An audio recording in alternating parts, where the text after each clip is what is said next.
It's time for DJ Rocky's Secret Files.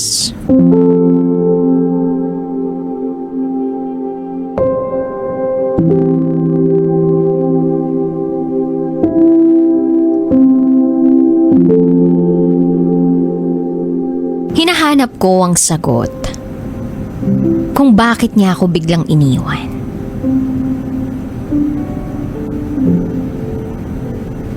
Hi DJ Rocky. This is my first time na mag-send ng kwento sa'yo. But not my first time na makinig sa'yo. Araw-araw nakikinig ako sa programa mo. Itago mo ako sa pangalang Lily. And this is my secret file. I was 19 years old when I met this guy. Classmate ko siya. Freshman ako nang makilala ko ang lalaking gusto kong makasama habang buhay. First day of school noon, wala akong kilala sa mga magiging kaklase ko. First year college ako eh. Grabe yung kaba ko. So, nung time na ini-introduce na ng mga kaklase ko yung mga sarili nila, there's this one guy na pumukaw ng atensyon ko. Nakasuot siya ng maroon long sleeves. Matangkad siya. Ang lakas ng dating niya para sa akin. Itago natin siya sa pangalang Louie. Hindi ko alam pero nung unang araw ng pasukan na yon, parang nag-fast forward na sa akin ang lahat. Nakita ko kasi na magkasama kaming gagraduate at magkakaroon ng graduation picture together as a couple. Then after nun, magkakatrabaho at bubuo ng mga pangarap. Hindi ko alam pero basta nag-fast forward sa akin ang lahat. Nag-slow-mo ang paligid ko sa oras na yun. At feeling ko ako lang yung kausap niya. Para bang sa akin lang siya nagpapakilala. 2 months ang lumipas matapos ang unang araw ng pasukan. Nag-decide ako. Naaamin na ako kay Louie. Pero sa chat lang. Hindi kasi ako sanay na umaamin ng nararamdaman sa isang lalaki. Siyempre nakakahiya kasi babae ako. Nung gabing yun naaamin na ako. Nanginginig ang mga kamay ko. Aamin na ba ako? Hindi ko alam. Pero kating-kati na ang mga kamay ko na i-type na gusto ko siya. Hindi naman siguro awkward yun. 2 months naman na eh. So ayun, sinend ko na. Nasabi ko na sa kanya sa wakas. Ayaw pa nga niyang maniwala. At pabirong nag-reply na, niligawan mo ko. Nang mabasa ko yun, napaisip ako. So sabi ko, siguro wala namang pagbabago. Basta ang gusto ko lang naman ay malaman niya na gusto ko siya. Kinabukasan pumasok ako ng maaga para maunahan ko siyang makarating sa school. Tanaw-tanaw ko sa bintana kung merong paparating. Then natanaw ko siya papasok sa may gate ng school. Excited ako na makita siya nung araw na yun. Meron din ka ba? Ikaw ba naman kasi? Umamin na sa isang tao. At nang makita ko siyang papalapit na sa pinto ng classroom namin, hindi ko maintindihan. Yung excitement na makita ko siya napalitan bigla ng kaba. Gusto ko siyang lapitan at gusto ko siyang kausapin. Pero yung bibig ko, ayaw bumukas. At yung mga paa ko, parang may mga sariling buhay na kusang lumalayo pag nakikita ng mga mata kong papalapit na siya sa direksyon kung nasaan ako. So mula nung araw na yun, naging awkward ng lahat. Para ba kaming nag-iiwasan? Hindi ko alam pero ang weird eh. Akala ko nga, normal lang pagkatapos kong umamin sa kanya na okay lang, na hindi ako maiilang. Pero hindi eh. Kasi pati siya, umiiwas na rin. So kahit umiiwas kami sa isa't isa, pinapalakpakan ko pa rin naman siya. Sa isip ko nga lang. Kasi matalino pala siya. Isa siya sa mga magagaling na estudyante sa section namin. Magaling sa mathematics at lalo na sa major subject naming programming. Nakakahanga talaga siya. Tapos ako, isa sa mga hirap na hirap makagets ng lesson. Kailangan ko pa nga yatang pupukin ang sarili ko para maintindihan ang lesson eh. Pero magaling naman ako pagdating sa designs. So fast forward, di ko na malayan. Half year na pala after ng school year noon. Dan hindi ko rin namamalayan na alam na ng buong section namin na gusto ko siya at umamin na ako sa kanya. Kami, yung naging love team sa classroom namin. Pati pala mga teacher namin, alam na yung pagkakaroon ko ng crush sa kanya. Kaya may mga time na kapag exams, kami yung pinagtatabi. Kasi syempre walang gayahan. Makakakopya ba ako sa crush ko? Syempre mahihiya ako. Lalong-lalo na kung malaman niya pang bobo ako. Nakakahiya. So habang dumadaan ang mga araw, inaalam ko lahat ng konektado sa kanya. Yung tipong para akong si Detective Conan sa pag-iimbestiga. Inalam ko ang favorite color niya, inalam ko ang paborito niyang pagkain, inalam ko kung sino yung dati niyang karelasyon. Pero wala akong nalaman. Pero may isa siyang classmate ng high school na nakapagkwento sa akin na meron daw siyang isang babaeng niligawan dati. Sobrang grabe daw yung ginawa niyang effort para sa babaeng yun. Pero hindi siya sinagot.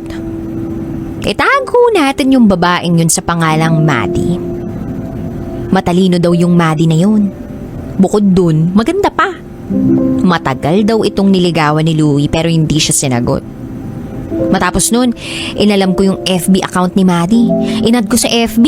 Inistalk ko agad pa kaka-accept niya sa akin. Maganda nga. Simple. Morena. Siguro tama nga yung sinabi nilang matalino. At habang pinagmamasdan ko yung mga picture niya, parang na-down ako. Ano bang laban ko kay Maddie?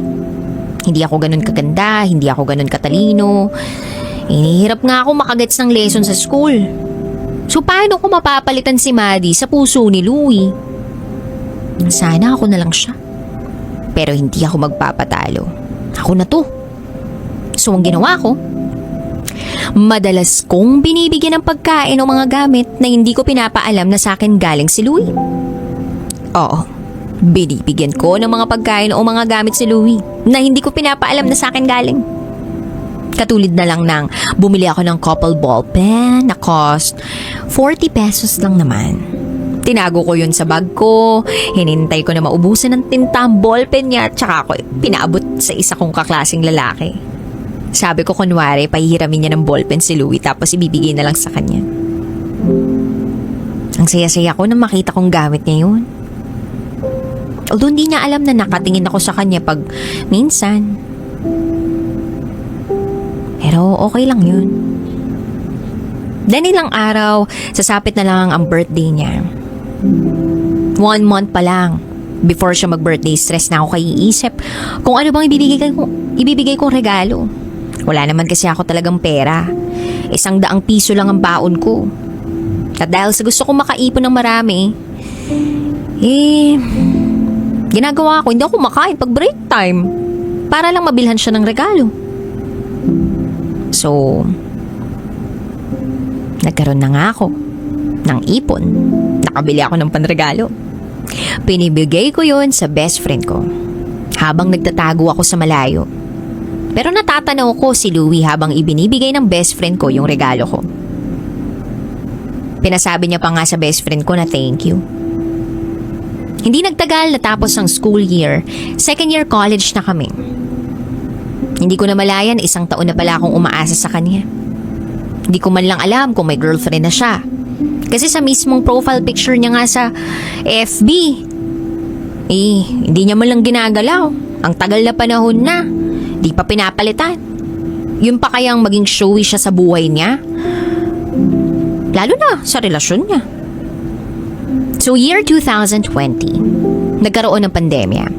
Nauso ang quarantine. Dahil doon naging online ang klase namin. Before,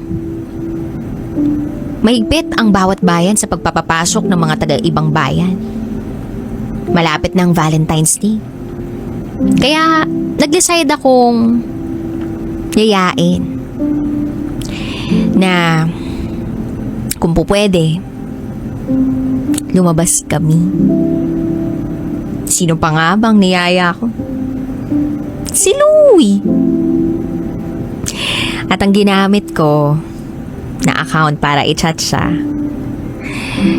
yung account ng mutual friend namin. Hindi ko ina-expect pero OMG pumayag siya. Kinabukasan noon Valentine's Day na. Dahil istrikto sina mama at papa, nag-isip ako ng paraan para makasama siya. Dahil madalas akong sumama na sumalubong ng poon sa bayan tuwing Feb 14, nag-decide ako na doon na lang kami pupunta. Niyaya ko siya na salubungin ang poon. At the same time, for the first time, makasama siyang sumimba. Habang tinatawag ko siya sa kalsada kasama ko ang kaibigan ko, paulit-ulit kong sinasabi sa kanya na natatanaw ko na yung future ko. Nagpa-practice na rin ako kung anong sasabihin ko pagdating niya, kung anong magiging galaw ko, kung ano bang dapat kong gawin para hindi siya mailang sa akin. Para mag-work yung unang labas namin. Kasi alam kong maiilang kaming dalawa pareho.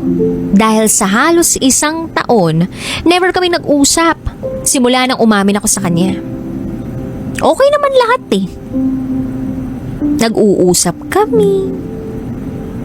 Nung unang araw na lumabas kami, mas naging komportable na kaming mag-chat sa isa't isa matapos yung araw na yun. At nagtuloy-tuloy yung pag-chat namin na feeling ko may something na. Nung una, hindi ko pinaalam sa mga kaklase namin. Pero nakita pala ng iba kong mga kaklase na magkasama kaming dalawa nung Valentine's Day. Isipin talaga nila na may something na sa amin.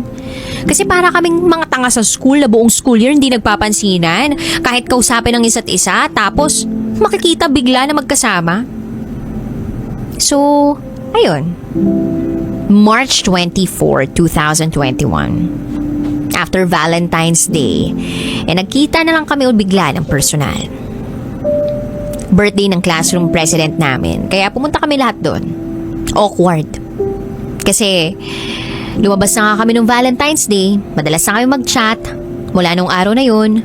Pero bakit biglang boom, dun pa lang kami ulit lalabas? Kasi, ewan ko, parang nagkakailangan na naman uli. Parang nagkakaiwasan na naman uli. Napaasa na niya ako na may feelings din siya sa akin eh. Matapos ang birthday ng classmate namin, di na kami nag-usap. Di ko na siya chinachat. Kasi madalas naman ako yung nagpa-first chat. March 25, nag-decide yung kaibigan ko na taga-barangay lang din na matulog sa bahay. Di ko alam kung bakit. Yung pala, i-chat niya na si Louie. Kukumprontahin kung ano ba talagang balak niya sa amin. Kung may chance ba na magustuhan niya ako, maging kami. Tulad ng dati. Siya na naman ang nagdesisyon kung ano ang mga sasabihin kay Louie habang gamit-gamit ang Facebook account niya. So etong kaibigan ko na ito ang nag-decide kung ano yung mga gagamiting salita. Although sa akin naman ang galing yung thoughts. 11 PM na noon nang matapos mag-type yung kaibigan ko sa pagkahaba-habang message para kay isend kay Louie. That time gusto ko siyang pigilan. Pero sabi niya, huwag kang mangialam. Kung puro ka na lang hiya, hindi mo na mamalaya na agaw na siya sa'yo ng iba. Gusto mo ba yun? So gusto ko rin malaman kung ano ba talagang status namin. So hinayaan ko na yung kaibigan ko na i-chat si Louie.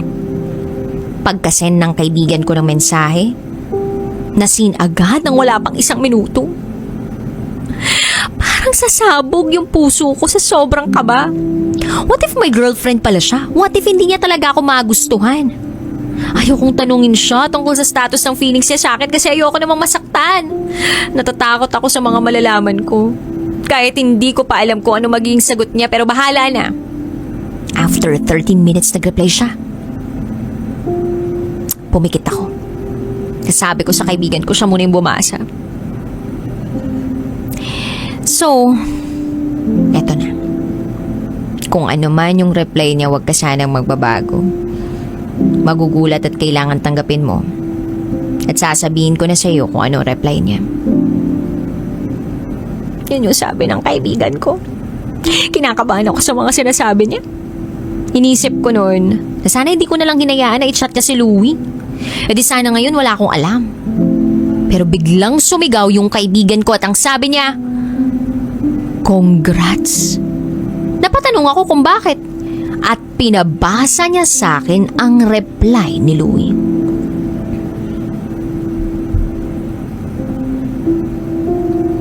Sa totoo lang, gusto rin naman kita matagal na. Hindi ko alam kung paano ko sasabihin sa'yo. Kahit na alam ko na gusto mo ko. Nahihiya pa rin akong sabihin sa'yo. Tumigil ang mundo ko. Hindi ko kinaya yung puso ko. Lumulundag sa tuwa. Hindi natapos ang magdamag na yun na hindi pumapayag yung kaibigan ko na hindi maging kami. Kaya naging kami agad-agad. 12 a.m. March 26, 2021. Ang bilis ng pangyayari. Gusto niya ako ligawan. Gusto niyang maayos na matanong ako ng personal.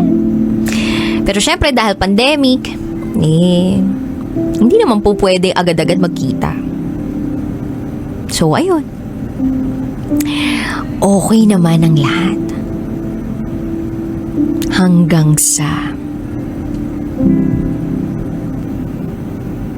naging girlfriend ako ng crush ko. This is it. Totoo na to. Hindi ako nananaginip. Na boyfriend ko na nga si Louie.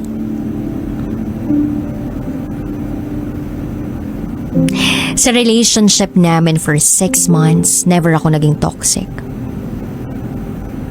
First time niya magpakilala ng babae sa kanila kaya tuwa ako. Kasi favorite ako ng mama niya. Wala raw siyang anak na babae. Gusto rin ako ng papa niya. Gusto rin ako ng mga kuya niya. Wala akong problem sa side niya. Pero dahil sa stricto yung parents ko, nilihim ko yung relationship namin sa family ko. Oo, unfair ako dun. Pero alam ko naman na ipakikilala ko naman siya kapag ready na ako. Pinangako ko yun sa kanya.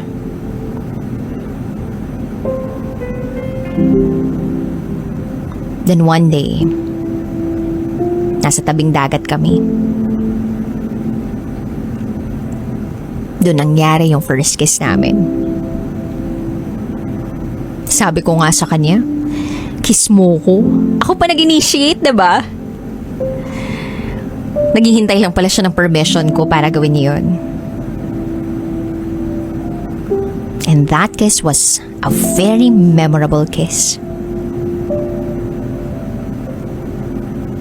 Okay naman lahat eh. Kaya lang bigla na lang siyang naging cold. Tinatanong ko siya kung bakit siya hindi na namamansin. Pero tinatanong niya ako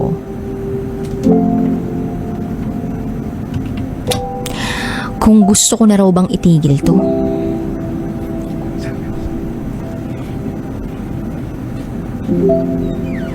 Ang sabi pa niya, parang gusto niya daw hanapin yung sarili niya. Naguguluhan daw siya. Pero hindi ibig sabihin nun na hindi niya ako mahal. Sa isip-isip ko, bakit bigla namang ganun? Maayos naman ang relationship namin.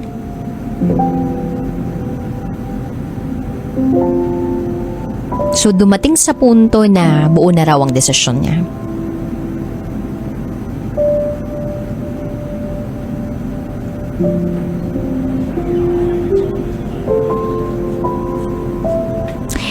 Break na kami. Tinanong ko kung may chance or possibility na magbalikan kami. Pero sabi niya babalik naman daw. Pero magfo-focus muna daw siya sa studies. So ayun. Nag-break kami. At maraming nagbago. Nalaman ko na natuto siyang magbisyo. Natuto siyang uminom ng alak. Lahat ng mga nagustuhan ko sa kanya, pilit niyang binabago. Pilit niyang ipinapakita. Nakabaligtaran siya nung lalaking nagustuhan ko.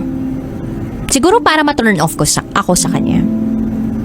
And then there I was, crying every night. Confused. Bakit nagkaganon? At para takasan yung nararamdaman kong sakit, nag-entertain ako ng ibang lalaki. Inayos ko ang aking sarili. Na-shock ang mga kaklase ko sa pagbabago ko. Baka sakali lang mapansin ako ni Louie. Para hindi lang ako yung laging nakatingin. Then hindi nagtagal. Naging boyfriend ko yung lalaking in-entertain ko after Louie. Si Louie after a year wala pa rin naging girlfriend. Before naming mag first year nang naging boyfriend ko, nalaman kong niloloko niya ako. Hiniwalayan ko. Sinubukan ng mga iba kong kaklase na ayusin kaming dalawa, na maging couple uli. Pero patuloy kong iniiwasan.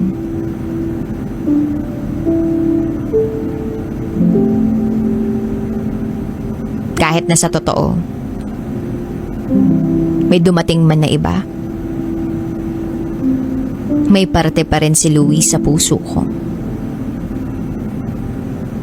Then after few months, meron ako nakilalang lalaki na same course pero graduate na. Naging boyfriend ko siya. And until now, kami pa rin. Si Louie, in-add ko siya ulit sa Facebook. Total, medyo matagal-tagal na kaming hiwalay. In-accept niya naman.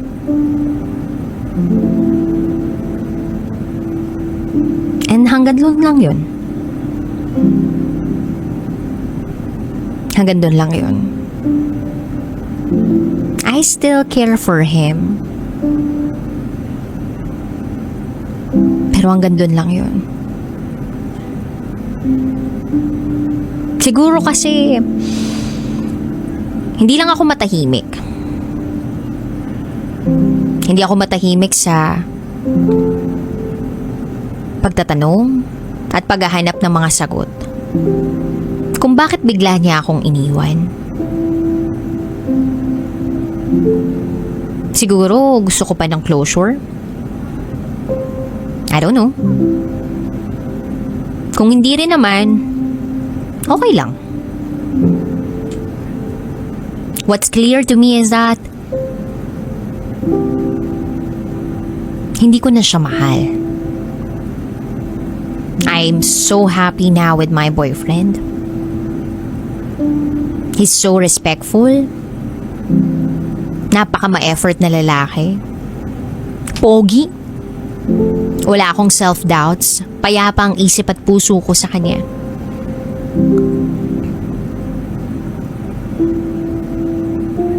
At mahal na mahal ko siya. Siguro kaya nangyari sa akin yung nangyari sa amin ni Louie ay dahil masyado akong umasa. Naway magsilbing leksyon ito sa iba na ipaalam sa mga taong gusto ninyo na gusto nyo sila. Alamin agad kung goods kayo. Be brave to ask questions.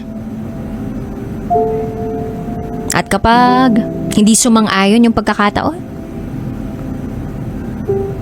huwag mong hahayaang makulong o maiwan ka sa nakaraan.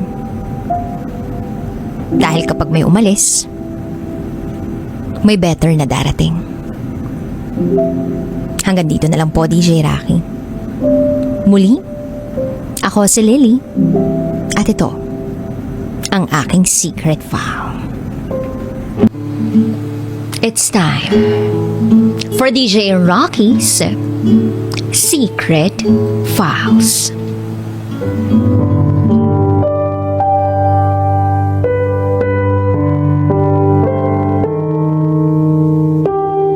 Continue listening to it through online. Inabangan ko talaga yung replay sa Facebook at sa YouTube. Tapos ang dami kong nakikitang komento na gusto nilang marinig ang side ko. Actually, gusto kong i-ignore, magkunwaring walang pake. I was really trying my best to be not affected by the confession of my ex. But I failed. Then I found myself writing this. Maybe because I want to be relieved. And I want to inspire others. Oo. Ako yung babaeng tinutukoy ni William.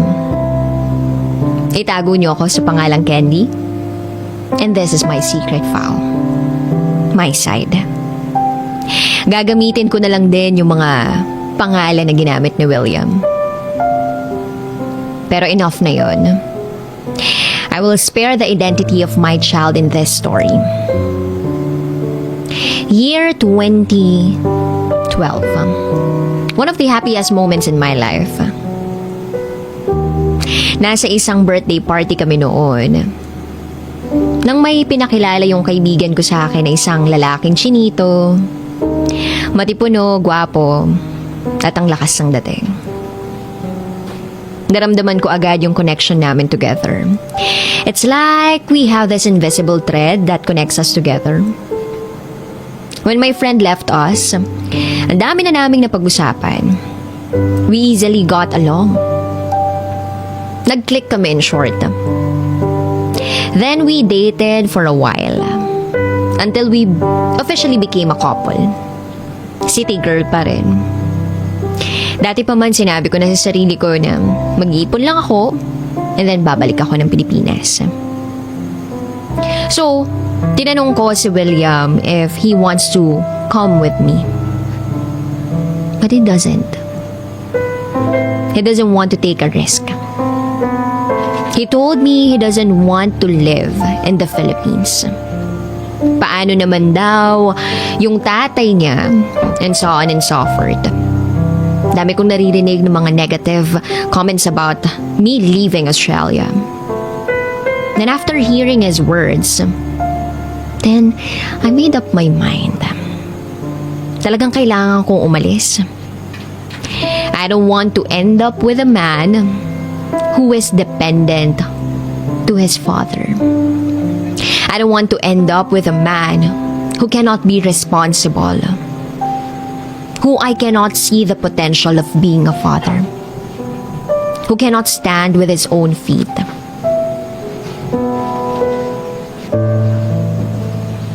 Mahirap, pero ginawa ko pa rin.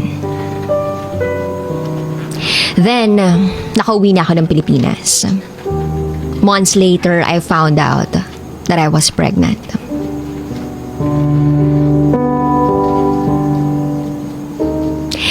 Hindi ko na pinaalam kay William yung bagay na yun. Kasi alam ko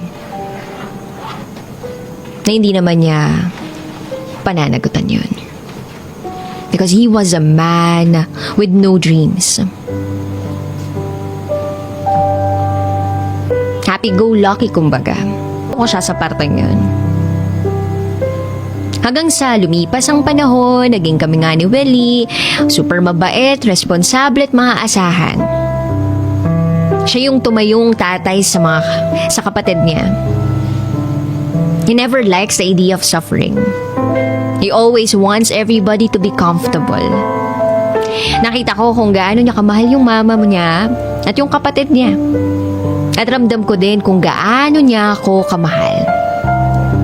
Kasi tinanggap niya ako ng walang pag-aalinlangan. Kahit na sa una pa lang ay sinabi kong single mom ako, he still pursued me. He loved my child as his own.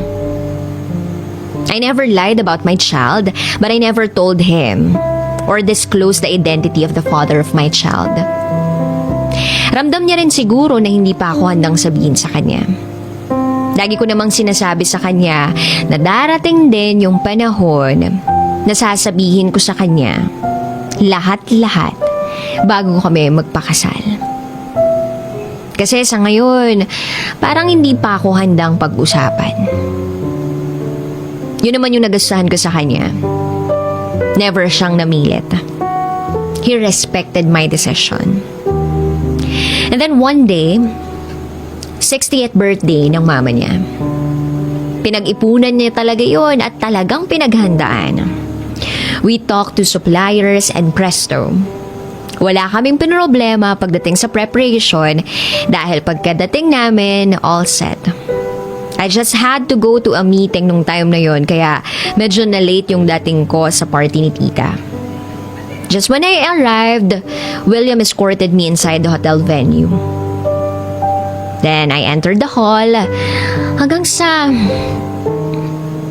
yung attention ko was caught by a familiar face. Inignore ko lang kasi baka mamaya na mabalik mata lang ako. But when I looked at him for the second time, oh shucks. Nagka-eye to eye contact pa kami. Those eyes, hindi ako pwede magkamali. My ex.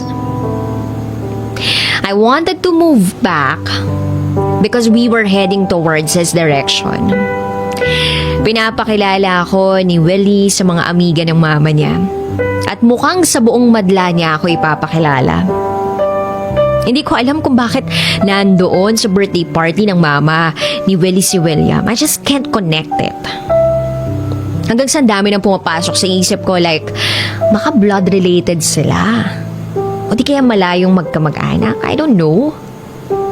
Di naman sila parehas ng apelyido. Then few months later, I was standing in front of the person I've loved before. Sinubukan kong kalmahin yung sarili ko, huwag magpakita ng awkwardness at huwag magpakita ng kaba. Then my boyfriend introduced me to my ex-boyfriend. Akalain mong nakipagkamay pa ako, as if it was my first time to touch his hand. So I gathered all my courage and strength to say few words to him.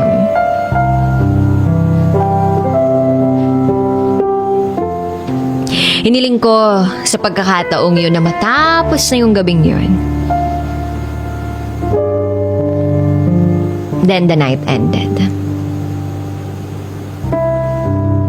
As much as possible, ayaw kong magtagpo kami ng landas ni William. Kaya ang ginagawa ko, every time na may invite si Willie sa bahay nila, magdadahilan ako.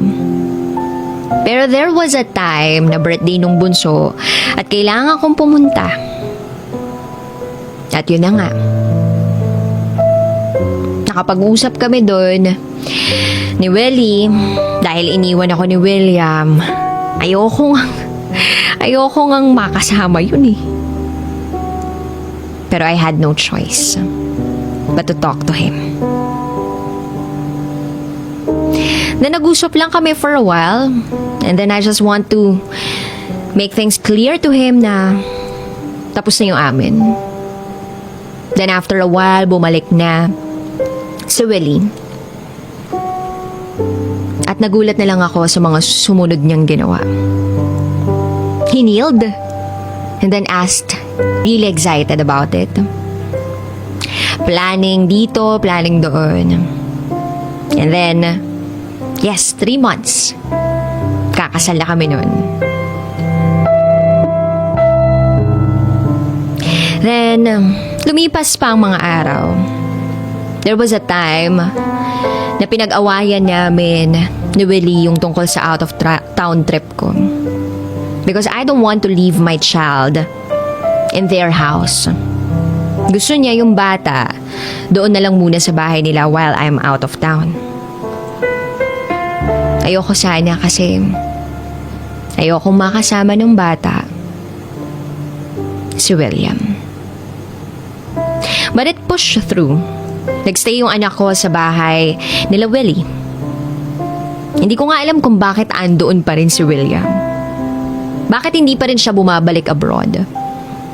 I was really worried baka malaman niya ang totoo. Yung katotohanan ng matagal ko nang ibinaon sa limot. Hanggang sa lumipas yung out of town trip ko, susunduin ko ng bata sa bahay nila Willie. Nang biglang sabihin sa akin ni Willie na magkasama daw si William at yung bata. Nag-mall daw ito malapit sa bahay nila. Puntahan ko na lang daw dahil may meeting pa siya at hindi pa siya makakauwi ng bahay. Baka daw hindi kayanin ni William yung kakulitan ng bata. So binigay sa akin ni Willie yung number ni William. At dahil concerned ako sa bata, I gave William a call. Pinuntahan ko sila sa mall. Then I saw my child. He was enjoying William's company. Ang gandang eksena. Parang perfect family. Then when my child saw me, tumakbo siya agad sa akin at yumakap sa akin. I felt so happy but at the same time worried. Kasi mas napapalapit yung bata doon sa lalaking minahal ko. Doon sa lalaking naging dahilan ng kasiyahan ko ngayon. Umuwi kami sa bahay nila Willie para kunin ko sana yung ibang gamit ng bata. Akala ko madadatnan ko na doon sa bahay sina tita, si Willie at Warren. Pero walang tao sa bahay nila. E tulog na tulog ang bata. Inihiga muna namin ito sa sofa. Then few moments later, tinanong ako ni William, ako ba ang ama? Para akong binuhusan ng napakadaming yelo. Hindi ako nakapagsalita. And then there's no way to deny but I just nodded. Mangiyak-ngiyak siya at tinatanong ako bakit hindi ko daw sinabi. Then I said firmly, kapag sinabi ko ba sa'yo may magbabago? May magbabago ba sa'yo? Then he replied, pero tinanggalan mo ako ng karapatang maging ama sa bata. No. You were not ready to be a father. Sabi ko. Noon yun. Pero kaya ko na ngayon. Sabi niya. Then sabi ko, sige, paanong gagawin mo? Hihingi ka ng pampagata sa daddy mo? May trabaho ka ba na stable? You cannot even fix yourself. You cannot even fix your dreams. You're too dependent on me that time. And you were too dependent on your father that time. We were too young that time.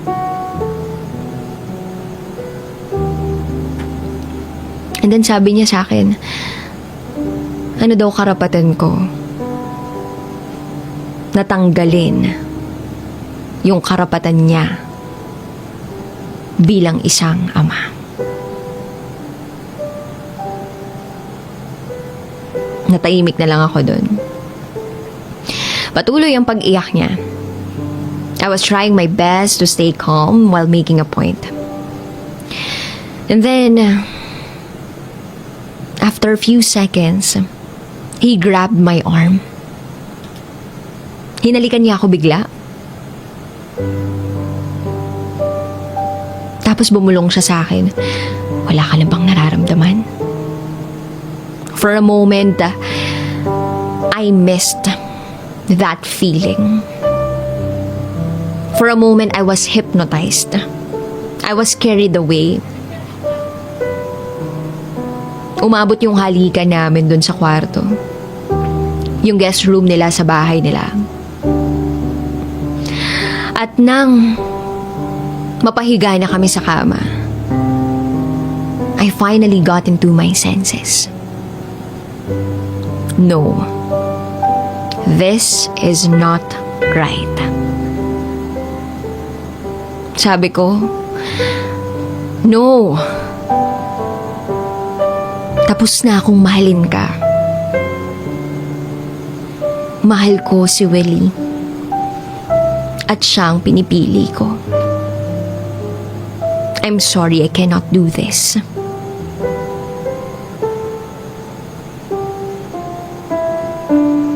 Sinubukan niya pa akong yakapin at halikan.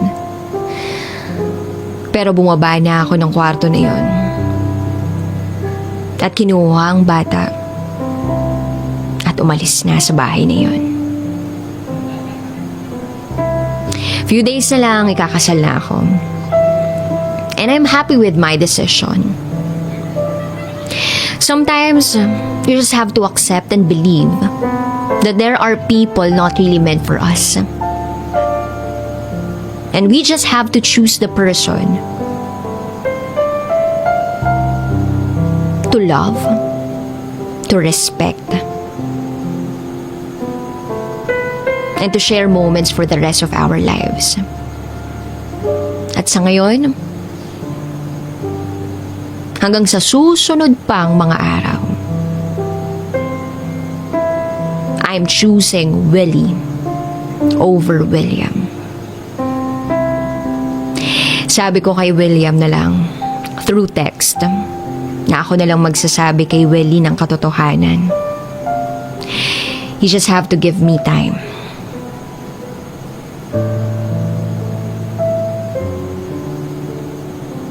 Wala akong natanggap na kahit anong reply sa kanya. Pero I'm hoping na he would respect my decision. Again, this is Candy. And this is my secret file. Dear kumikinang na tambalang Nicole Liala at Diego Bandido. Itago niyo na lang po ako sa pangalang Jordan, isang registered nurse dito sa Amerika.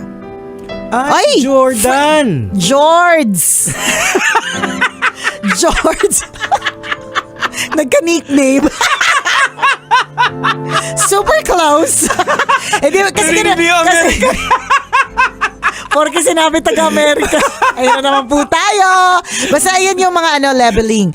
Basta lumabas na ng Asia. Ayan. George! Ayan. Isang registered nurse sa Amerika. Matagal na po akong taga-subaybay ng inyong programa at bahagi kayo ng araw-araw ko. Kasama ko kayo sa umaga, sa trabaho at maging sa mga tahimik na sandali. Mula sa simpleng pagtawa mag-isa hanggang sa pagtawa naming mag-asawa, sabay kaming humahalakhak, nalulungkot at nai-inspire sa mga kwento na mahiwagang burnay. Lumaki po ako sa hirap. Wala po kaming sariling bahay at halos kada 2 taon ay kailangan naming lumipat dahil gagamitin na ang lupang tinitirhan namin. Ang tawag nga po sa amin, professional squatters. Karaniwang sardinas at tuyo ang ulam na kadalasan ay inutang sa tindahan. Naranasan naming kumain ng bubot na buko at nyog na pinipitas ni tatay sa likod ng bahay para lang malamnan ang kumakalam na sikmura. Kahit tubig na iinumin at ipapaligo, iniigib pa namin sa kapitbahay. Nasanay kaming kinukutsa, pinagtatawanan, pinagchichismisan, minsan itinatanggi pa ng kamag-anak. Hindi ko makakalimutan nung second year high school ako. Ilang araw akong pinagtawanan dahil sa rubber shoes kong halatang sa palengke lang nabili. Kakaiba kasi yung check na logo at sa lip na Nike, Mike yung nakaborda. Masakit, pero kinaya. Dati nga yung radyo namin, instead na Sony, Sony S-U-N-N-Y. Sa akin yung sapatos ko, sa Adidas Dati nga yung Abayanas ko. Basta di ko makuha yung spelling. Parang Abayanas, naging pataga Pampanga. Walang letter H. Nakakaloka. So, chill ka lang, George. We're in the same, We feel you. We feel you. We know how you feel. Oh. Pagka-graduate ng high school, kumayod na ako kung saan-saan. Naging tagahalo ako ng semento, tagahugas ng pinggan, tagabili ng sangkap sa restaurant at nursing aid sa ospital. Sa kabila ng hirap, nagpapasalamat ako sa Diyos dahil binigyan niya ako ng tibay ng loob. Natutunan kong huwag magpaapekto sa pangmamaliit ng iba. Pasok sa isang tenga, labas sa kabila. Kahit harapan akong pintasan, ngingiti lang ako. Kasi hindi man ako relihiyosong tao, lagi kong naalala ang katagang ang nagmamataas ay ibinababa at ang nagpapakumbaba ay itinataas. Masipag lang po akong mangarap at magsikap. Walang pinipiling trabaho at walang reklamo basta marangal. Natutunan kong pahalagahan kung ano ang meron ako habang patuloy na nangangarap ng mas maganda. Kapag binabalikan ko ang nakaraan ko, hindi pa din ako makapaniwala. Biniyayaan ako ng Diyos ng isang napakabuting asawa na naniniwala sa akin at sumusuporta sa lahat ng laban ko sa buhay. Dahil sa kanya, ako ay isa ng lisensyadong nurse dito sa Amerika at may masayang pamilya. Hindi man marangya, hindi naman kinakapos. Kung dati nagtutulak ako ng kariton, ngayon nagmamaneho na ako ng sarili kong sasakyan. Kung dati pinagtatawanan ng sapatos ko, ngayon hindi ko na mabilang kung ilan ang meron ako. Dati tumatakbo lang ako kapag hinahabol ng aso. Ngayon sumasali na ako sa Run for a Cause. Sa mga kapwa ko tambalanista, nais ko lang iparating na hindi permanente ang hirap. Maaaring mabigat ang pinagdadaanan natin ngayon, pero hindi ibig sabihin doon na natatapos ang kwento natin. May kanya-kanya tayong oras. At higit sa lahat, may mas maganda at mas malawak na plano ang Diyos para sa atin. Maraming salamat po sa pagbibigay daan sa mga kwentong tulad nito. At sana ay kahit papaano makapagbigay ito ng pag-asa at inspirasyon sa iba. Ang inyong kumikinang na tagapakinig, Jordan.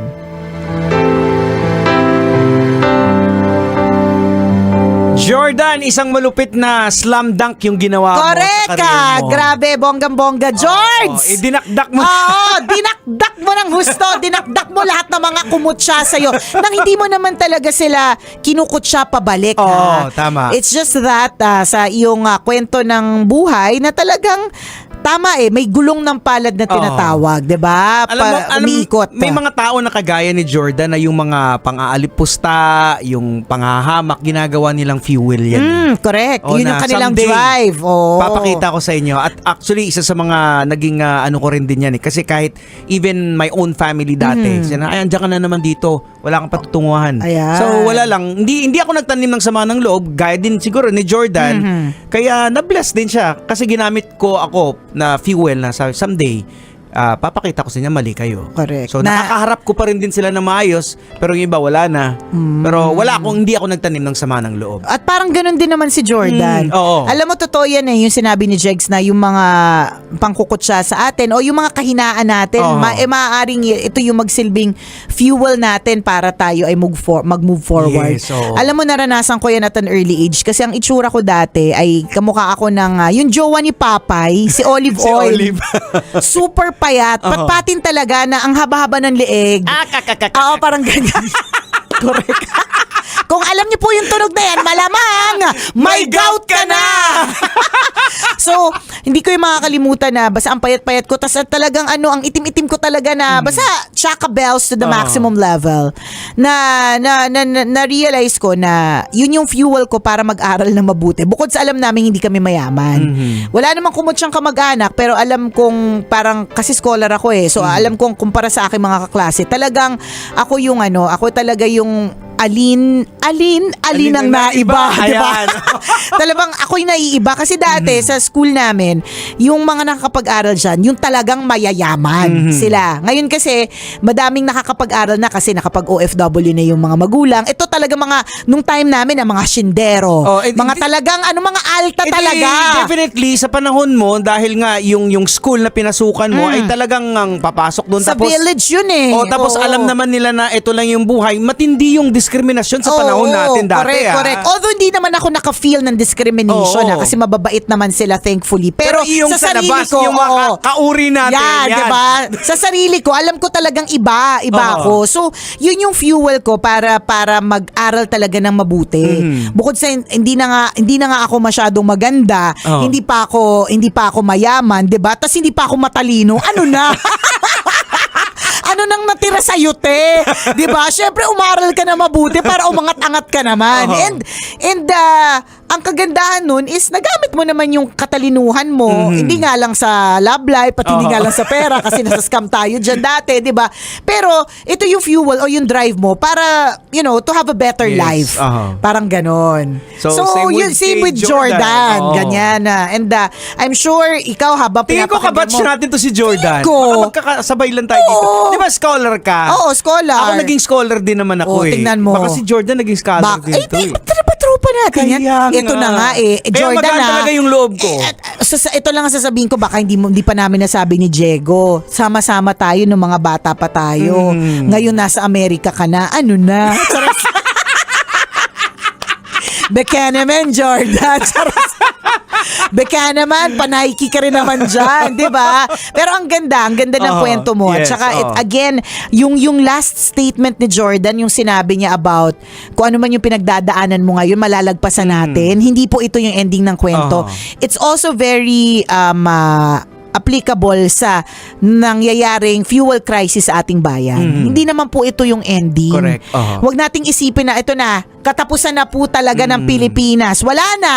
It's the end. Hindi pa po. Pag hindi pa happy, hindi pa ending. Diba? So, malalagpasan at malalagpasan din. Kasi ang buhay ay parang gulong. Umiikot po siya. Huwag kayong mag-alala. Nandito naman ang Love Radio kasama mo. Kasama mo! Diba? Sa mga bagay-bagay, sa buhay-buhay. At ang nagustuhan ko lang dito sa paglalahad ni Jordan ng kanyang kwento, wala siyang sinabing tao na sumama yung loob Oo, niya. Walang gano'n na parang balang araw. Hindi, wala Kunento niya na may mga kumukot siya. Kasi yun naman talaga ang parte ng kwento, di ba? Pero hindi para balikan niya at sabihin, eto na ako ngayon. Ayan, diba? kasi ako pinapakinggan ko yung pag-progress ng kwento niya. Wala siyang mga talagang babalikan ko, ipapakita ko sa kanila. Correct. Walang ganun Galing nga So parang yung journey niya, eto yung mga naging fuel niya sa journey niya. Kaya ngayon, nasa Amerika na siya. Yes. Pag masayang bumalik ka dito pala. Sasabihin ko sana, wow, may pang-Amerika. Sabi ni Diego, pag nagkita tayo. Hindi, pag nagpadala ka. ng pang-pa-Amerika. Diba? Ako, iniantay pa natin. Di ba may nag-pledge sa atin ng donut? Oo, meron. Actually, kachat ko na Ah, talaga ba? Oo, na humingi na ng address Kailan to? Next week? Hindi ko alam kung kailan. Basta alam mo na. Basta, alam mo na kung sino ka man, di ba? Hindi kami naniniwala hanggang wala pa dito yung donut. Ayan. Ay, nakakalurke. O siya, salamat na marami. Yan. Thank you, Jordan. Jordan. Thank you. What a heartwarming story. A nice way to end the week of Yes. Easter. Yan. Ayan. So, salamat na nga marami sa'yo for sharing your story with us. At kung ikaw, Kabisyo, meron ka rin kwento na gusto mong i-share sa amin, pwede mo kaming i-email. Send your stories at mahiwagangburnaystory@gmail.com. Hanggang dito na lang po ang tambalang kumikinang. Muli ako pong kumikinang ulo, Diego Bandido. At akong kumikinang ina mo, Nicole Yala. Kailangan pa bang i-memorize yan? Basic! Dear kumikinang na tambalang Nicole Yala at Diego Bandido. Ako po si Happy, pero kabaliktaran ng pangalan ko ang estado ng buhay ko ngayon. Nagdesisyon po akong sumulat sa inyo dahil baka sakaling kapag naibahagi ko ang bigat ng dinadala ko, mabawasan ang lungkot. Nais ko din po sanang humingi ng payo. May asawa po ako at 2 anak. 16 na taon na din po akong nagtatrabaho sa isang maliit na sangay ng gobyerno dito sa amin. Maliit man ang sweldo, masaya ko sa ginagawa ko. Mahal ko ang trabaho ko.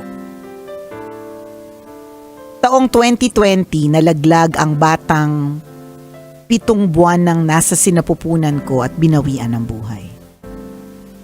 Hindi ako agad nakalabas ng ospital at 1 buwan naka-confine dahil tumaas ang BP, blood sugar at uric acid. Nagkabaod-baon kami sa utang. Para makatulong sa pagbabayad ng utang, pinilit ako ng asawa ko na maghanap ng trabahong may mas malaking sweldo. Kahit labag sa loob ko, nag-file ako ng extended leave at nag-apply. Umutang ako para may pamasahe, para makapagpa-medical at makapag-asikaso ng kung ano-anong requirements. Nag-apply ako sa mga BPO, sa mga opisina, kahit sa pagiging domestic helper sa abroad. Hindi po ako natanggap, kaya bumalik na lang ako sa dati kong trabaho. Nagalit ang asawa ko. Wala daw akong kwenta. Sinasayang ko daw ang pinag-aralan ko sa trabahong bulok. Katunayan, pinipilit na naman niya ako mag-apply ngayon. Natatakot ako, baka kasi hindi na ako payagan ng boss ko na mag-extended leave.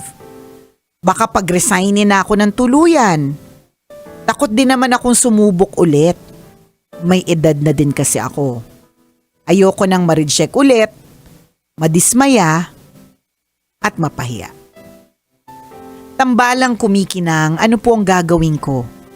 Pipiliin ko ba ang trabahong mahal ko kahit maliit ang kita? O lalaban ba ako ulit at mag-a-apply kahit sugatan, pagod at puno ng takot? Salamat po sa inyong payo. Ang inyong kumikinang na tagapakinig. Happy.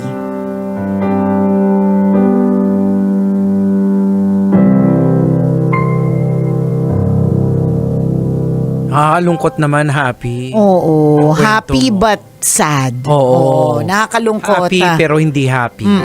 Well, lahat naman po tayo. Kami din naman, happy pero hindi kami happy. Mhm. Kasi madaming dahilan. Oo. Kumbaga, kung sa madaling salita, hindi lang ikaw ang may problema, happy. Ayan. Just to make you feel better, hindi lang ikaw ang may issue sa pera, Ayan. hindi lang ikaw ang may issue sa mahal mo ang trabaho mo pero maliit ang sweldo. Marami pong ganyan. O, kaya nga ang tawag dyan, pinagdadaanan. May pinagdadaanan. Dadaanan lang natin. Correct. Ngayon, kung halimbawa, ikaw happy, hindi ka handa to let go of that job. Kasi hindi naman talaga lahat kaya lumabas sa comfort zone. Correct. Yun naman talaga yung katotohanan Oo. dyan.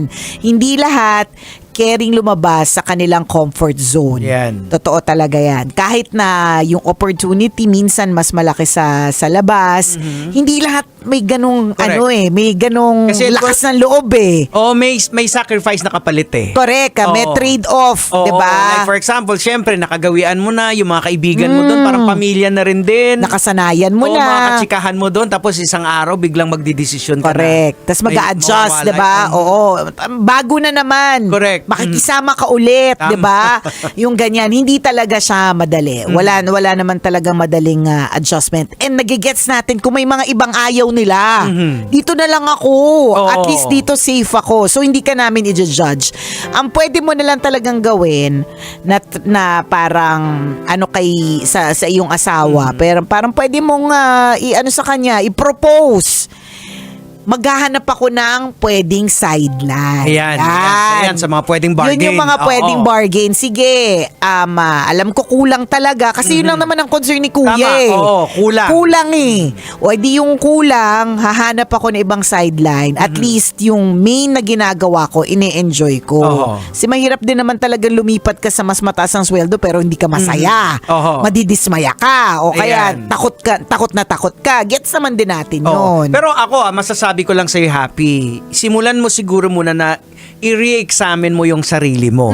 Baka kasi, hindi ko sinasabing ganito, pero baka lang, naghahanap ka nga ng trabaho pero parang hindi ka excited. It's because nga, naka-attach ka pa doon sa dati mong trabaho. Parang ginawa mo lang para masabi ng asawa mo na naghahanap ginawan ka talaga. na ginawan mo naman ng paraan. Nakinig Oo. ka naman sa kanya kahit papaano. Oo, kaya kung sinasabi ng examine, kasi magkaiba yon na tiningnan mo, in-examine mo na, oo nga, kailangan namin ng extra kasi hindi talaga kaya. Kulang na siya talaga. So, kailangan ko talaga maghanap ng trabaho. Magkaiba kasi yun na, sige, gagawin ko to, maghanap ako ng trabaho kasi para masatisfy yung asawa mo.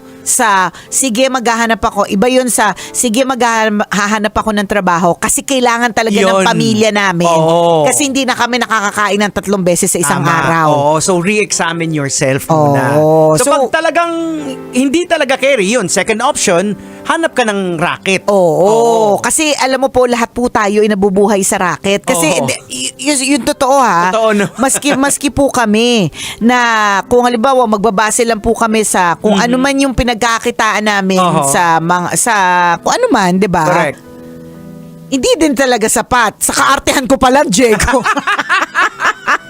Sa mga nakapila po sa checkout cart ni Oo, Nicole, hindi pa siya. Hindi kasya. Naka-add to cart pa lang sila, hindi pa po siya na-check out, 'di ba? Sa kaartehan ko at sa Oo. katakawan ng pamilya ko, Jeg, sa totoo lang, alam ko Oo. talagang hindi pwedeng ito lang ang ginagawa ko. Tama. Dapat meron akong mga ibang mga pinagkakaabalahan. May extra. May extra. Pero So, legal yun. po, ha? Di mo sure. Kasi nasa illegal ang pera. Charot! Hala, talaga, Nicole. Hindi, charot hala. lang. Lang yon. Bali-balita lang naman. Sabi daw, 'di ba? Hindi, pero dapat tama din naman. Gusto natin na kung magkukuha tayo ng legit na kita na extra, dun sa legit na pagkakaperahan kasi Correct. gusto natin magtagal. Tama. Kasi kadalasan pag easy money, May balik yan may balik eh. Ayaw Oo. din naman natin ng ganon. So doon tayo sa hindi man kalakihan pero legal. Pero extra. Correct. Yun talaga yun. I mean, we cannot stress this enough na kung hindi ka talaga din mag-extra work, hindi din talaga dadating yung extra na income. Katulad ng halimbawa, may mga ibang tao dito na nagbebenta ng kung ano-ano. I mean, pwede naman na lang hindi gawin yun eh. Correct. Pero dahil ginagawa nila, they earn extra hundreds because of it. Oo. So, go! Wala, si Kadyot na lang dito, Oo. pina-example, meron siyang honesty store. Meron. Na nandyan lang, kuha lang kayo, bayad lang kayo, pero may iba hindi nagbabayad. Magbayad naman kayo. Kasi legal tong transactionist dito. ayan. Pero yun, I mean, pwede na namang extract hindi. din yun. Extra din yun. So kung may mga pinapabenta sa kanya, Oo. extra din sa kanya Yan, yun. magta-top up lang siya ng magkano Kaunti. lang. Pero at least kahit paano may extra. Yes, yun yung sinasabi natin na pag hindi mo ginawa, wala din yung extra. And ang kagandahan ngayon, I mean, madali lang to sabihin lahat, pero alam po namin na hindi po siya madaling gawin. Pero because of the world of social media, hindi mo kailangan na actual na ikaw yung nag-umpisa ng Oo. negosyo. Actually, yan yung pinag-uusapan namin kanina ni Mrs. Yung affiliate na nabanggit Sabi na ko, rin din na ni Ren. binanggit ko din sa iyo yan. At Oo. sinasabi ko talaga sa mga tao yung affiliate na yan. Kasi may nagbanggit uli sa kanya na itry mo kaya yung kaya medyo na din siya na sige nga aaralin ko kung paano. So yung mga ganyang bagay na hindi mo kinakailangan may literal kang kapital na malaki. Oo. At saka May actual mga na mga, ways 'di ba, katulad ng dati, kailangan may kapital ka na malaki at may mga actual kang produktong Oo. ibebenta na sa'yo, na ikaw ang nag-invest. Oo. Ngayon, hindi na eh. Correct. Makikisabit ka na lang. Oo. Makiki-affiliate ka na lang. Ni wala kang ginawa. Ni hindi nga sa'yo nanggaling yung yung Oo. supplies. Tama. Yun yung maganda, 'di ba? Na hindi nga ikaw, hindi nga mo kailangan ng space Oo. para ilagay lahat ng kunyari, tissue, kunyari, na ang dami-daming tissue na kailangan ko ibenta. Hindi, manggagaling doon sa supplier. Tapos yung supplier, yung magsesend. Tama. Diba? Yung bang mga ganyan na diskarte. Correct. I mean, it's always so easy to natatawa yung asawa ko sa akin kasi nag-try ako niyan. Wala pa akong kita maski piso. Pero, Oho. Jegs, wala naman akong ginagawa eh. Oh, tama. Nandyan lang siya. Kapag ka merong nag-order through my link, Oo. di may extra. Correct. Oo. Pag pag wala, di wala. Pero hindi din naman ako magkaka-extra kung hindi ko itatry. O wala kang gagawin. Wala kang And kundi mo susubukan. It's a perfect time ngayon ha, lalong-lalo na ilang days na lang, 98 days ba? 99. Pasko na. Oo nga pala, no? 99 Oo, days. 99 days before Oo, Christmas. so itong season na to, yung mga tao medyo maraming extra. Ayan. So dapat medyo advance ka nang mag-isip, ano bang magandang pwedeng True. ibenta or anong diskarte. At saka, ewan ko okay naman yung aiming high. I mean, pero okay din naman yung sakto lang din. Oo. Pero alam mong madami. Di ba yung Correct. mga Chinese ganun sila? Oo, ayan. Okay lang kahit liit lang, wala piso. Wala problema, okay lang kahit konti kita. Diba? Ha? Basta marami. Basta marami. Basta volume. Oo, Diba? volume. Volume. Totoo, yun ang idea nila. Oo. Ano ngayon kung 50 lang ang kinita ko dyan? Correct. Kung 10 naman yan na 50. Tama. Ganon. Yan isa pa sa mga strategy na kahit sabi 50 pesos o Diba, 20 pesos. Pero orderan ka naman ng 100 plus Correct. na ganyan. O 100 times 20. Ang laki na yun. Ang laki na rin din kahit yun. nga 5 lang ang nag-order pero 20. O Oo. di may 100 ka. I mean, Tama. yung 100 mo ba yan, makakuha mo ba yan, mapupulot mo ba yan sa kalsada? Correct. Hindi, di ba? So gagawan mo ng paraan. Tsaka pag-usapan nyo rin ding mag-asawa. Oo, ano bang strategy na pwede? Kasi mahirap naman yung piliting ka lang niya lagi na Oo. maghanap ka ng bagong trabaho. Hindi din madali yun Oo. Lalo na tagal-tagal mo na dyan. Oo, baka tingnan mo rin din ang perspective ng husband mo. Baka yun nga, nakikita niya na mataas yung pinag-aralan mo. Pwede din naman actually. Tapos dito ka lang nagtatrabaho, nasasayangan siya sa skills mo. Tama. Sa pinag-aaralan mo na, True. ba't dyan ka magtsatsaga? Parang Correct. ganun. So ganon, tapos dapat pag nag-usap kayo, hindi yung mainit yung ulo nyo Oo, parehas. yun. Kalmado. Dapat kalma lang yung punto ng pag-uusap ninyo magkaroon ng solusyon. Laging sabi mo, laging may pagmamahal. Oo, Yan. I do this out of love. Yan. I say this because I love you. Ganon. Yun. Oo. Ganon lagi. Doon lang tayo lagi manggagaling sa place of love. Mhm. Na kaya mo to ginagawa dahil mahal mo ang iyong asawa, mahal mo ang iyong pamilya at gusto ninyo na ma-resolve ang mga bagay-bagay. Tama. Oo. You're a team. Correct. Partner kayo dyan eh. Oo, teammates kayo so Hindi pwedeng kailangan. mag-aawa yung magka-partner. At saka siya ba nagganap na din ba siya? Oo. Bakit sa'yo ikaw lagi inuutusan? diba?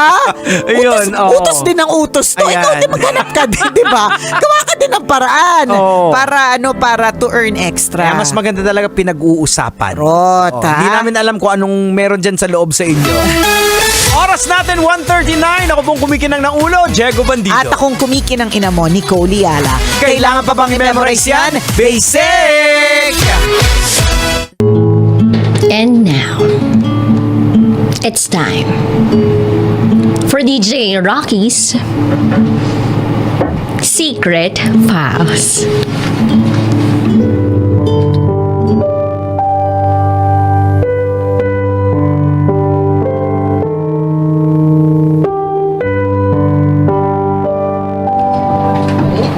Itinapon ng boyfriend ko ang 7 years namin para sa babaeng nabuntis niya.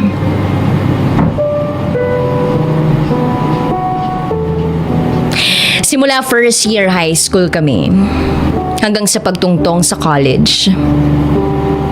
Grabe, masasabi kong smooth at kalmado ang relasyon namin. May mga konting away at misunderstandings. Pero at the end of the day, naayos namin. We were each other's first love. First in everything. And even first heartbreak. Parehas kami nag-aral sa isang pribadong Catholic school. Kaya strict yung mga teachers namin. At ang expectations ng mga tao sa amin napakalaki. Parehong edad, parehang school, at parehas na classmates. We started off as friends and eventually as lovers. Everyone thought it was cute and it's temporary, pero hindi naman. First year of our relationship, halos araw-araw kami nung nag-aaway. Pero tungkol naman sa mga maliliit lang na bagay. Siguro tinatansya pa namin yung isa't isa. Kinikilala at inaalam kung ano man yung sa amin. Basta everyone knew we were in a relationship. Akala ng parents ko, puppy love lang. Pero masasabi ko, true love yun. We were both young. 13 years old. Pero yung feelings namin para sa isa't isa, totoo. Sa mga panahong yun, hanggang halik sa pisngi pa lang kami at holding hands.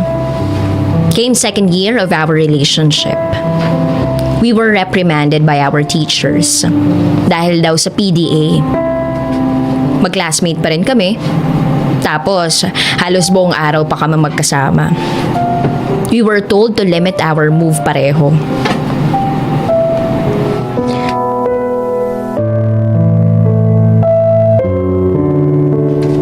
So, nalimit yung pagsasama namin sa loob ng school. Hindi na kami seatmate, hindi magkasama sa kantin. Wala naman kaming ginagawang kababalaghan. Pero ang gusto ng school, wag naming ihayag yung relationship namin. But eventually, we got through.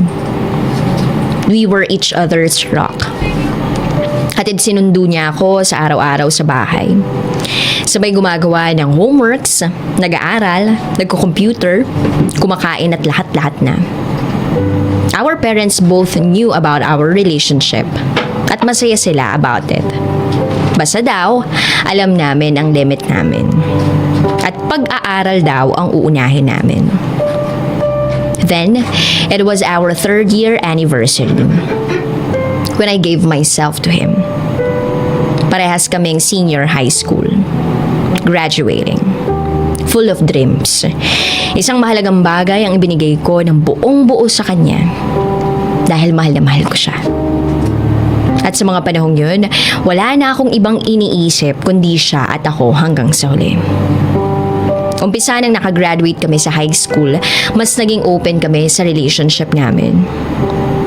Parehas namin kinuha ang nursing kasi easy na lang yun para sa amin para makapagtrabaho kasi nurse yung mama ko sa US at ahente naman ng daddy ko. But first sem pa lang, ayaw ko na. Kaya nag-shift ako ng tourism. At siya,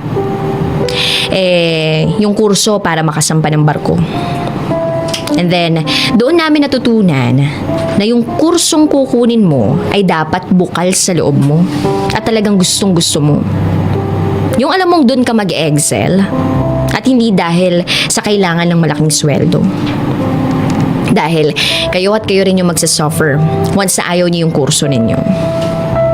So, ayun, tuloy yung relationship namin at mas naging hayag pa. Malaya kaming nakakatulog sa bahay ng isa't isa. Hanggang sa na-develop din yung feelings namin for our families. Both sides. Tinuring ko na rin na pamilya yung pamilya niya.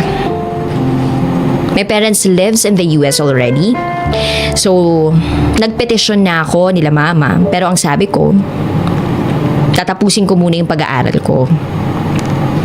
Mas pabor sa pamilya ko kasi mahal ang college fees doon kaysa dito. May mga buwan nga na hindi na ako umuwi sa bahay. Sa boyfriend na ako nakatira. But it was okay to my family, ika nga nila. Kami naman yung magkakatuluyan. Kulang na lang daw ay kasal. 6 years in a relationship. Sobrang chill ng relationship namin. Kilalang kilala namin yung isa't isa. Nakatatak na sa isip namin na kami na talaga hanggang sa huli. Kami na talaga ang itinadhana para sa isa't isa. Walang away. Talagang panatag ang loob mo na sa sobrang panatag, sa sobrang chill, sa sobrang contented at sa sobrang okay ng lahat, nawalan ng spark. Nawalan ng kilig. Nawalan ng panahon. Nawalan ng time. Nawalan ng love. For 6 years, parang naging routine na namin na walang iba kundi kami lamang. Na sa sobrang bilib namin na kilala namin yung isa't isa, hindi na namin nagawang spice up yung relationship namin. Na ang 6 years naming pagsasama, may mga pros and cons. For being in a committed relationship for such a young age, may factors din, may effect. Yung buhay ko, nakadepende at nakaangkla sa kanya. Yung mga taong kilala niya, kilala ko din. Yung di mo nagagawang mag-explore at mag-enjoy sa buhay na yung single because you were in a strong and committed relationship. Sa bawat bagay na gagawin namin, merong siya at ako. Siya at ako na laging magkasama. Nauna siyang nakatapos sa akin ng 1 year. Ang pangako namin noon, once nakatapos na kami ng college, magpapakasal na kami. Which is okay na sa family namin. May venue, may mayor or judge, may suporta at basbas sa pamilya namin ang desisyong yun. After he graduated, naganap siya agad ng agency na mapapasukan. Naghintay na naghintay hanggang sa pinasya niyang mag-call center muna. Ang rason niya, pinag-iipunan niya daw yung pang-honeymoon namin. When he started working, I was so patient enough. You see, kahit 6 years na kami, sinusundo niya pa rin ako. But when he started working, ang sabi ko, wag niya na akong sunduin. Kasi madaling araw yung trabaho niya. At yung oras na ihahatid at susunduin niya ako, itulog niya na lang. Saturday and Sunday naman yung day off niya, kaya yun na lang yung time na gagamitin namin para magkasama kami. Noong una, once or twice a week lang kami nagkikita. Hanggang sa naging once every 2 weeks. Hanggang sa naging once every month.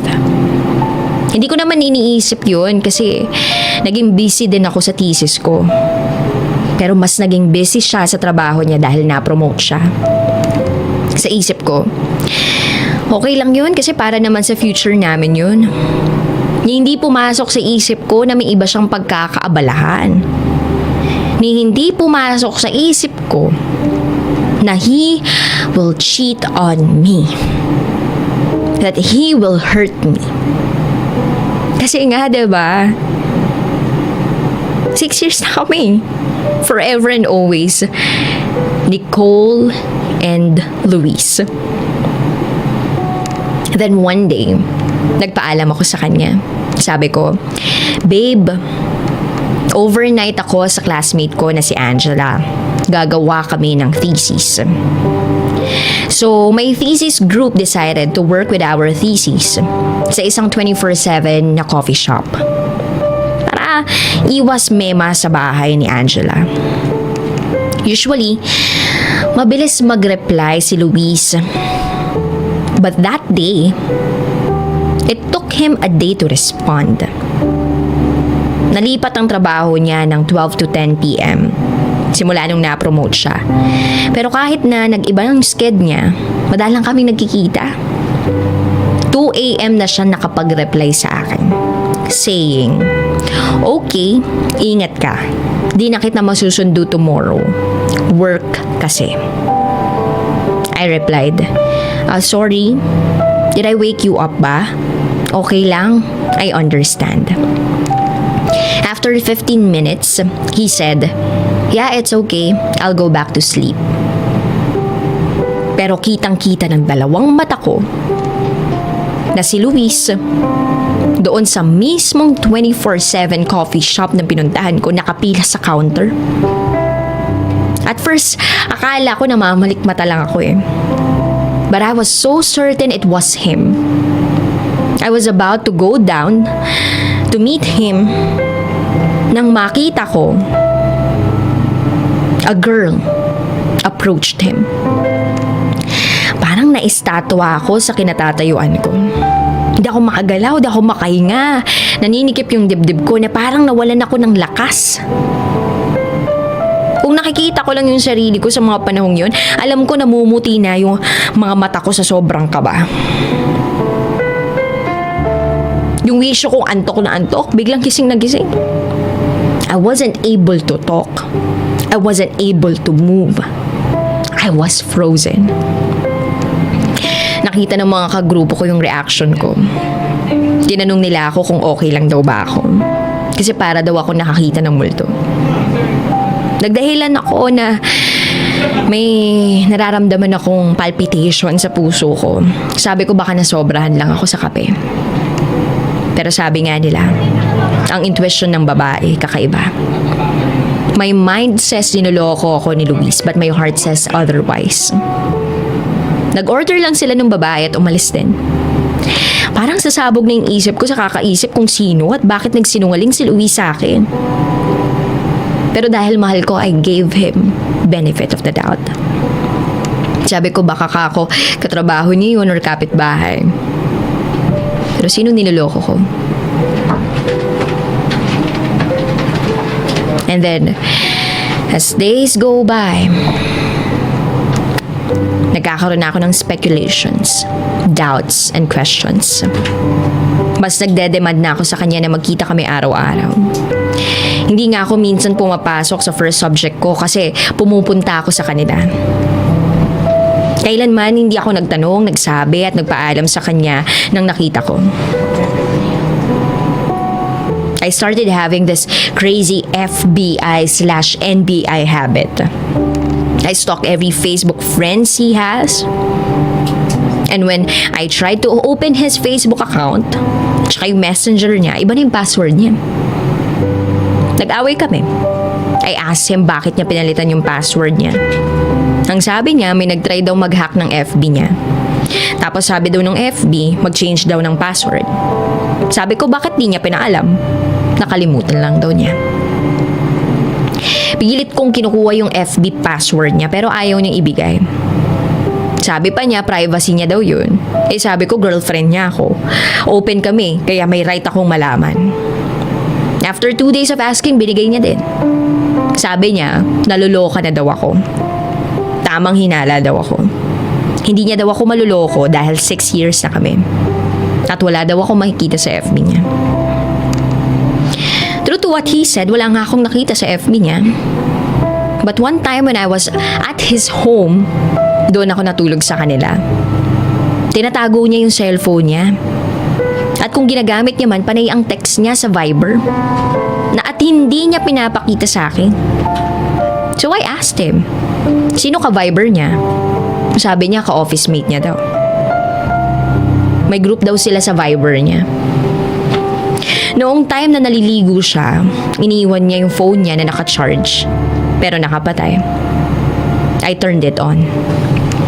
Hindi niya napatay yung wifi kaya the moment the phone was connected to the internet, nag-pop up yung mga message from the Viber.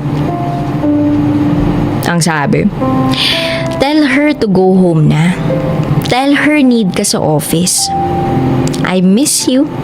Please pauwiin mo na yan. Tutuloy pa ba tayo, babe? Hindi ko magawang i-open yung cellphone niya dahil nakalock. Dahil may CR yung kwarto niya, alam kong dinig niya yung mga nag-message sa kanya. Kaya kahit nakahubad at basang-basa siya, lumabas siya ng banyo with a worried face.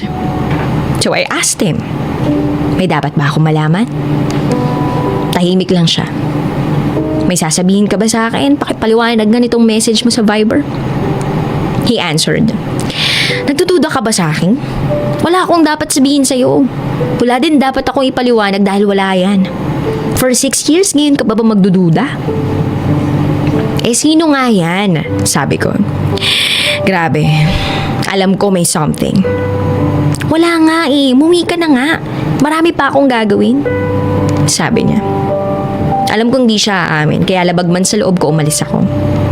Over 1 month, hindi kami nag-usap ni Luis. Wala akong na-receive na text o tawag mula sa kanya. Di rin ako nag-abalang mag-communicate sa kanya. Yun yung pinakamahaba naming hindi pag-uusap. Alam kong may mali. Alam kong may hindi siya sinasabi. Masakit mang tanggapin at isipin pero damang-dama ko na may iba siya. April 1 graduation ko, lahat pumunta, pati family niya. Na-late pa nga siya kasi may biglaang work lang daw. Hindi kami nag-iimikan. Kahit lumipas na yung 1 buwan, may tension pa rin sa pagitan namin. Natapos yung graduation, kasama yung pamilya niya at pamilya ko, nag-dinner kami sa labas. Bungad ng papa ko. Ngayong tapos na si Nikki, baka pwede na kayong dalawang magpakasal. Oo, set yun na yung date para makapagpamanhikan na kami, sabi ng papa niya. Tahimik lang kami parehas. Magkatabi lang kami pero feeling ko ang layo-layo niya sa akin. Yung parang hindi siya yung lalaking pinaglaanan ko ng buong buhay ko. Yung parang ibang tao na siya. Yung awkward na katabi siya. Wag lang muna kayong mag-anak ha? At para ma-enjoy nyo muna yung pera ninyo mula sa trabaho. Dagdag ng mommy ko. Pero sumagot siya. Ay, wala pa po sa plano namin ni Nikki yung mga yan. Sa ngayon po mas mabuting magtrabaho po muna kami para makaipon para sa kasal. And then right there in that moment, naramdaman ko nag-alangan siya. Hindi siya makatingin sa akin kasi alam kong may involve pero nagbubulag-bulagan ako. Natapos yung dinner, hindi kami nakapag-usap. Hanggang sa nakauwi kami ng bahay, hindi namin pinag-usapan yung nangyari nun. And then sabi ko magbabakasyon na ako sa US. And then, okay naman. Nagbi-video call naman kami. Nakaalis ako ng bansa. And then, mag-iisang buwan na ako sa US. Nang biglang may nagsabi sa akin, isang kaklase ko dati, nasabi nakita niya daw si Luis sa isang clinic. May kasamang buntis na babae. Hindi daw kaya ng konsensya niya na hindi sabihin sa akin dahil kitang-kita daw niya kung paano alalayan ni Luis yung babae. Noong una daw akala niya ako, pero iba daw yung itsura kaya pinagpalagay niya na kapatid ni Luis. Pero wala namang kapatid si Luis na ka-age ko. His sister was 15 years old. Malaki na daw yung siya ng babae. 6 to 7 months na daw. So ang ginawa ko, pinasya kong umuwi ng Pilipinas para i-confirm. So yun.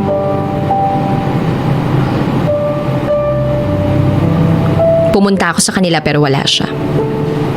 Yung andun lang si mama niya. Sinabi ko kay mama niya lahat ng mga pinagdududahan ko about Luis.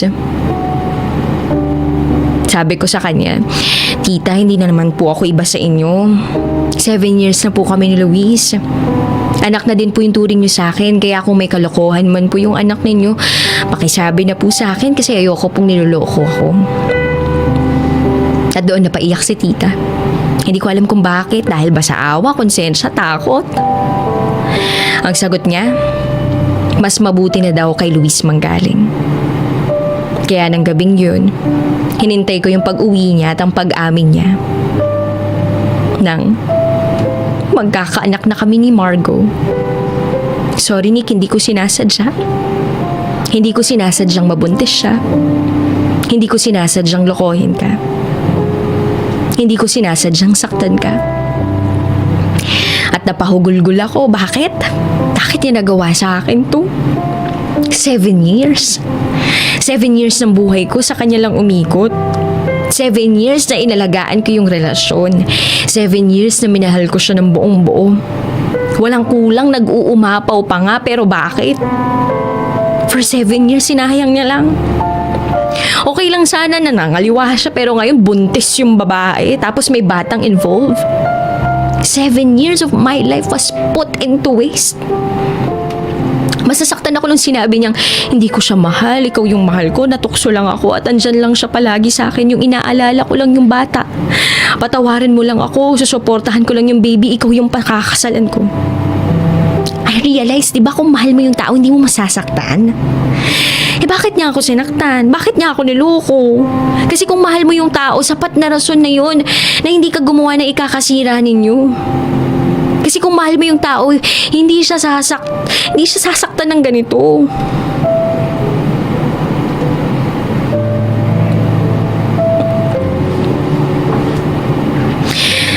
Tinanong ko siya, be honest, mahal mo ba siya? May nararamdaman ka ba sa kanya?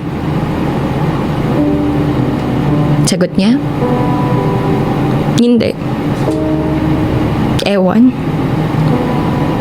Di ko alam. Di ba kung mahal mo yung isang tao, hindi mo sasaktan? Bakit niya ako sinaktan? Bakit niya ako niloko? Kasi kung mahal mo yung tao, sapat na rason na yun para hindi ka gumawa ng ikakasira niyo. Kasi kung mahal mo yung tao, hindi siya nasasaktan ng ganito.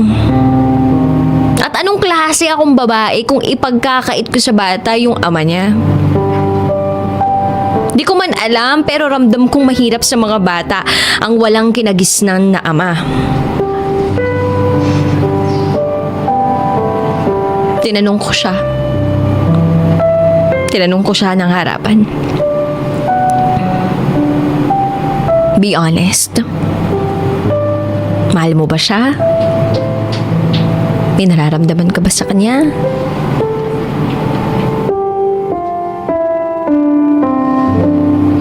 Hindi.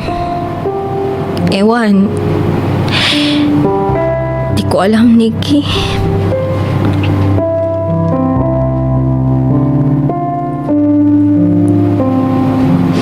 Sapat na sagot na yun para sa akin, para lakas loob na talikuran ng 7 years.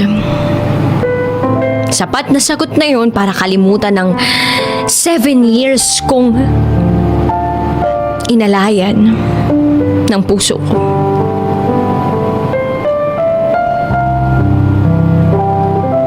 Oo. Kakalimutan ko yung 7 years.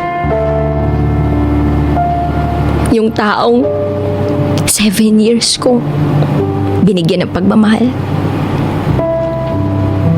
Alam kong mahal niya yung babaeng yun. At alam kong gulong-gulo na siya ngayon. Ilang beses pumunta ng bahay si Luis para sa wala. Hindi ko siya kayang kausapin kasi nasasaktan pa din ako. Then, nagkaroon ng idea ako na i-meet yung babaeng nabuntis niya. Nagkita kami. She was beautiful. And she was glowing. For 7 years with Luis, there were times that we never used protection. Or we've been very careful. But for those years, minsan hindi na-delay yung period ko. Never akong nabuntis. But this woman, ilang buwan niya palang nakikilala pero nabuntis na niya. I was so kind and generous enough to buy some newborn stuff for his baby. Oh, binilhan ko yung bata ng mga gamit. Lalaki daw. Na kahit grabe yung sakit na ginawa sa akin ni Luis, hindi ko magawang magalit dun sa baby niya. Hindi ko na hinintay na makapanganak yung babae. The moment I left the Philippines, I knew we were over. Unti-unti, hinahayag na nila yung relationship nila sa Facebook. Posting some maternity shots and then welcoming their son. Pero si Luis, he was so persistent to win me back. Nung bumalik ako ng US, halos araw-araw ako nag-party. Walang araw na hindi ako laman ng bar doon. Walang magagawa si na mommy kasi alam nilang nasasaktan ako eh. And yes, I'll be hypocrite if I say hindi ako nagpagalaw sa ibang lalaki. There was a moment na every week, iba-iba yung lalaking nakakasama ko sa kama. Mostly men I met on Tinder. Hindi niyo ko masisisi. Because for the past 7 years, I devoted my life, myself for Luis. Yet he cheated on me and got someone impregnated. Pero kahit ganun yung ginagawa ko, di ko pa siya makalimutan. Kaya kahit alam kong masaya na siya sa bago niyang pamilya,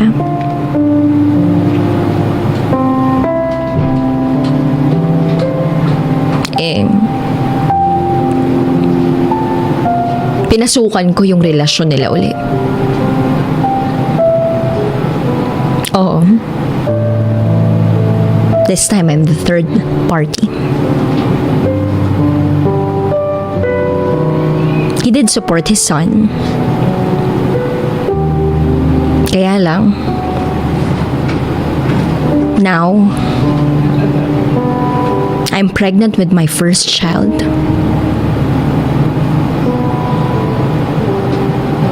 Yes, I got pregnant by a different guy. Hindi yun si Luis. And I might abort it.